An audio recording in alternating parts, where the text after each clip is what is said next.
So cabinet meeting అంటే మొట్టమొదటిసారిగా మేడారంలో జరిగింది, ఒక ప్రైవేట్ హోటల్లో.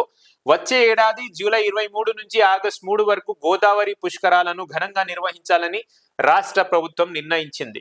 వచ్చే ఏడాది జూలై 23 నుంచి ఆగస్టు 3 వరకు గోదావరి పుష్కరాలను ఘనంగా నిర్వహించాలని రాష్ట్ర ప్రభుత్వం నిర్ణయించింది. ఇందుకోసం ఇప్పటి నుంచే ప్రణాళికలు రూపొందించాలని అధికారులను కేబినెట్ ఆదేశించింది. వచ్చే ఏడాది జరగబోయే గోదావరి పుష్కరాలకు ఈ సంవత్సరం నుంచే ప్రణాళికలు రూపొందించాలని అధికారులను కేబినెట్ ఆదేశించిందంట. బాసర నుంచి భద్రాచలం వరకు రాష్ట్రంలో గోదావరి పరివాహక ప్రాంతంలో ఉన్న అన్ని ప్రధాన ఆలయాలు, పురాతన ఆలయాలు, ఎకో టూరిజం అభివృద్ధి చేయడానికి సంబంధించి త్వరలో కేబినెట్ సబ్ కమిటీ ఏర్పాటు అవుతుందని, బాసర నుంచి భద్రాచలం వరకు టెంపుల్ సర్క్యూట్ అభివృద్ధి చేసేందుకు ప్రణాళిక సిద్ధం చేయాలని దేవాదాయ, రెవెన్యూ, అటవీ శాఖ, పర్యాటక, పురావస్తు శాఖలు సంయుక్తంగా మార్చి 31 నాటికి సమగ్ర నివేదిక రూపొందించాలని అధికారులను మంత్రివర్గం స్పష్టమైన ఆదేశాలు చేశారంట. దీంతో పాటు వీలైనంత త్వరగా మున్సిపల్ ఎన్నికలకు వెళ్లాలని రాష్ట్ర మంత్రివర్గం నిర్ణయం తీసుకుంది. ఫిబ్రవరిలో రంజాన్, శివరాత్రి పండుగలు ఉన్నందున ఎన్నికల ప్రక్రియకి ఇబ్బంది లేకుండా షెడ్యూల్ రూపొందించుకోవాలని మంత్రివర్గం అధికారులు సూచించింది. సో రంజాన్ ని పరిగణలోకి తీసుకున్నది కేబినెట్ అంటే మంత్రివర్గం. సో గవర్నమెంట్ రంజాన్ ని పరిగణలోకి తీసుకున్నమాట నిజమే. సో మళ్ళా దాని ముందు మున్సిపల్ ఎలక్షన్స్ జరిగిపోయే అవకాశాలు ఉన్నాయి. కాకపోతే గ్రేటర్ హైదరాబాద్ ఎలక్షన్స్ ఫిబ్రవరి 10th కి ఏదైతే టెన్యూర్ అయిపోతుందో, ఫిబ్రవరి 10th తర్వాత ఫిబ్రవరి 28 లోపల జిహెచ్ఎంసీ ఎలక్షన్స్ లో జరగబోతున్నాయి అనే కొన్ని ఆలోచనలు అందరికీ ఉన్నాయి.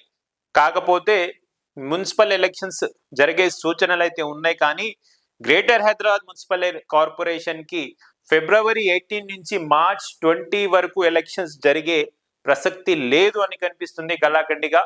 దాని తర్వాత Hyderabad metro rail phase 1 project ను ఎల్ఎన్టీ నుంచి స్వాధీనం చేసుకునేందుకు సంబంధించి ఇంతవరకు జరిగిన పురోగతిని మంత్రివర్గం సమీక్షించింది. ఈ ప్రక్రియను వేగవంతం చేయాలని నిర్ణయం తీసుకుంది. మెట్రో ఫేజ్ 2A లోని 4 కారిడార్లు, ఫేజ్ 2B లోని 3 కారిడార్లు నిర్మాణానికి సంబంధించిన ప్రతిపాదనలు కేంద్ర ప్రభుత్వ ఆమోదం కోసం పెండింగ్ లో ఉన్నాయి. కేంద్ర రాష్ట్ర ప్రభుత్వ సంస్థలకు 14 ప్రాంతాల్లో భూములు కేటాయింపు. కేంద్ర మరియు రాష్ట్ర ప్రభుత్వ సంస్థలకు 14 ప్రాంతాల్లో తెలంగాణ గవర్నమెంట్ భూమి కేటాయింపు చేస్తుందంట. మనకు కూడా ఒక ఎకరం అడుగుదాం J24 ని. హైదరాబాద్ సమీపంలోని అబ్దుల్లాపూర్ మెట్ మండలంలో ఎకో టౌన్ అభివృద్ధి కోసం TGIICకి 494 ఎకరాల భూమిని కేటాయించేందుకు కేబినెట్ అనుమతి. హైదరాబాద్ లో ట్రాఫిక్ సమస్యను అధిగమించేందుకు బంజారాహిల్స్ లోని ఇంటిగ్రేటెడ్ కమాండ్ కంట్రోల్ సెంటర్ నుంచి శిల్పా లేఅవుట్ వరకు రోడ్డు వరకు 9 కిలోమీటర్ల మేర కొత్త హై లెవెల్ బ్రిడ్జ్ నిర్మాణానికి ఆమోదం తెలిపింది.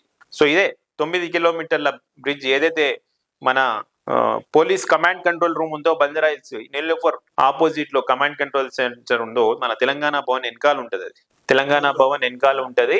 అక్కడ నుంచి శిల్పా లేఅవుట్ వరకు 9 కిలోమీటర్ల ఫ్లైఓవర్ అంట. అది హై లెవెల్ బ్రిడ్జ్ నిర్మాణానికి ఆమోదం వచ్చిందంటే అప్రూవల్ చేసిర్రు. మళ్ళీ హైదరాబాద్ లో ఆ బ్రిడ్జ్ కడితే చాలా ట్రాఫిక్ కష్టాలు అనేవి నెరవేరిపోతాయి.